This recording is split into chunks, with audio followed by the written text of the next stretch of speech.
അപ്പോൾ ഇന്നിപ്പോൾ നമ്മൾ കാത്തിരിക്കുന്ന മറ്റൊരു പ്രധാനപ്പെട്ട മത്സരമുണ്ട്. ജർമ്മനി ഇറങ്ങുകയാണ് ഈ ലോകകപ്പിൽ 4 തവണ ചാമ്പ്യന്മാരായ ജർമ്മനിക്ക് എതിരാളി അരങ്ങേറ്റക്കാരായ കുറസോവയാണ്. ഇന്ത്യൻ സമയം രാത്രി 10:30. പക്ഷെ കാണാൻ പറ്റുന്ന സമയമാണ്, അർദ്ധരാത്രി അല്ലല്ലോ.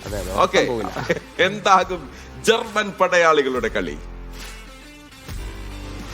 ആദ്യമായി ലോകകപ്പിനെത്തുന്ന ക്യുർസാവോയ്ക്ക് ഇത് അഗ്നി പരീക്ഷണം. അരങ്ങേറ്റ മത്സരത്തിൽ എതിരാളി കരുത്തരായ ജർമ്മനി. ഫിഫ റാങ്കിങ്ങിലെ 10ാം സ്ഥാനക്കാരാണ് ജർമ്മനി. റാങ്കിങ്ങിൽ ക്യുർസാവോയുടെ സ്ഥാനം 82. ഈ ലോകകപ്പിന് ജർമ്മനി എത്തുന്നത് 5ാം കിരീടം ലക്ഷ്യമിട്ട്. തോൽവി അറിയാത്ത 9 മത്സരങ്ങൾക്ക് ശേഷമാണ് ലോകകപ്പ് പോരാട്ടത്തിന് ജർമ്മനി ഇറങ്ങുന്നത്. ജമാൽ മുസിയാലയും ജോഷുവ കിമ്മിഷും കായ് ഹാവററ്റ്സുമുള്ള ജർമ്മൻ ടീം അപകടകാരികളാണ്.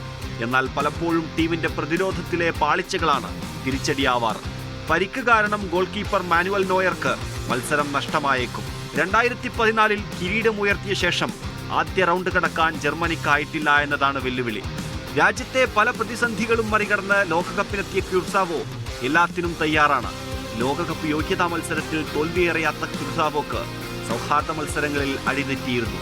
വിവിധ രാജ്യങ്ങൾക്കായി പന്ത് തട്ടിയ ക്യുർസാവോ വംശജരെ ടീമിന്റെ ഭാഗമാക്കാൻ രാജ്യത്തിനായി അണ്ടർ 21 നെതർലാൻഡ് ടീമിനായി കളിച്ച തഹിർ ചോങ് ആണ് ക്യുർസാവോയുടെ വജ്രായുധം. Sports desk, media 1.